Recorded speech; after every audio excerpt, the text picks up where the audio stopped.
চলতি বছরের 14 এপ্রিল প্রধানমন্ত্রী তারেক রহমান সফর করেন টাঙ্গাইল। আর এ সফরকে ঢাল বানিয়ে টাঙ্গাইল পৌরসভার একটি প্রভাবশালী সিন্ডিকেট 4 এপ্রিল রাজস্ব খাত থেকে পাশ করান প্রায় 73 লাখ টাকার 8টি জরুরি উন্নয়ন প্রকল্প। টেন্ডার, দ্রুত কাজ শেষ করার রিপোর্ট এবং সরকারের বিল উত্তোলন, সব কাজ শেষ করতে তারা নেন মাত্র 10 থেকে 12 দিন। বাস্তবে কি কাজ হয়েছে তা দেখতে সরজমিনে যায় দেশ টিভি। নথি বলছে, নিরালা মোড় থেকে জেলা সদর রোড হয়ে শাহিন স্কুল পর্যন্ত 7,09,118 টাকা ব্যয় হয়েছে থার্মোপ্লাস্টিক রোড মার্কিংয়ে। অথচ পুরো সড়কে খুঁজেও মেলেনি রোড মার্কিংয়ের অস্তিত্ব।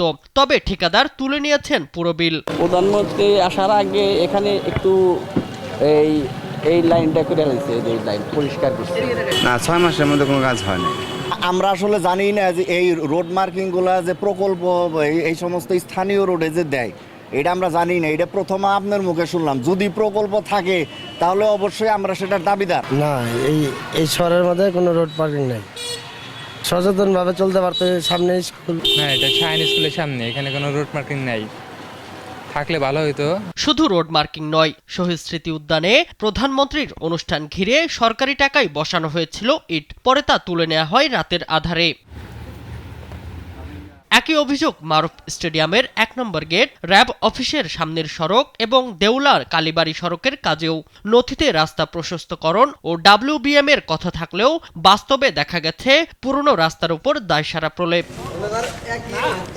অভিযোগ উঠেছে, এসব কাজের বিপরীতে তৈরি হয়েছে পরিমাপ বই বা MB, আর সেই নথির ভিত্তিতেই হয়েছে বিল পরিশোধ। এলাকার লোক তো ভাই বলতে পারে না যে ওই সড়কে কাজ হয়েছে এত পর্যন্ত। যে এলাকার লোক না বলতে পারলে তো হবে না। ওই যে আপনার রাস্তাটা ছিল না, ওই যে খালের পারে, জি, ওই খালের পারে রাস্তাটা ড্রাইভে গেছিল, ওই রাস্তাটা উঠাই দেওয়া হয়েছে। আমি এস্টিমেটটা দেখিয়ে তো 3-4 মাস আগের কাজ, তো আমি তো দেখে বলতে চাই। যে কাজের অস্তিত্বই খুঁজে পাওয়া যায়নি, প্রকৌশলীদের দাবি সেটিও নাকি শতভাগ সম্পন্ন। যে জায়গায় দেওয়া আছে রুট মার্কিং হয়েছে, ওটা রুট মার্কিং করা হয়েছে। আপনি মানে ওগুলো সবই কাজে করা হয়েছে। আর আপনি প্লিজ ক্যামেরা বন্ধ করেন, আমি আপনার সঙ্গে কথা বলবো না।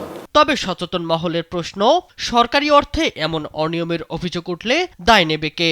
এটাকে কি বলবো, ডাকাতি বলবো না হরিলুট বলবো না, অদ্ভুত একটা ব্যাপার। এটা তো হতেই পারে না। আমরা তো কোনো কাজ দৃশ্যমান দেখছি না। প্রধানমন্ত্রীর প্রকল্প বলে যেসব রাস্তাঘাটের কথা বলা হয়েছে টাঙ্গাইল শহর এবং এই শহরতলি এলাকায়, তো সেগুলোর আমরা তো কোনোটাই ওইরকম দৃশ্যমান দেখছি না।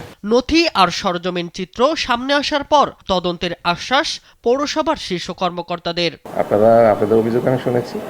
আমরা সংশ্লিষ্ট প্রকৌশলী যারা আমাদের প্রত্যয়ন দিয়েছে যে সঠিকভাবে কাজ সম্পন্ন হয়েছে 100% স্পেসিফিকেশন অনুযায়ী, তাদের বিরুদ্ধে আমরা ব্যবস্থা নেব। তোমার সংশ্লিষ্ট যারা ইঞ্জিনিয়ারিং সেকশনে আছেন বা যারা এই কাজগুলো করেছেন, কথা বলে খোঁজ নিয়ে আমি জানবো যে আসলে এই কাজগুলো হয়েছে কিনা, না হলে তার কারণ কি, বা যে কথাগুলো বললেন সেটা সত্যতা আছে কিনা সেটা খতিয়ে দেখব।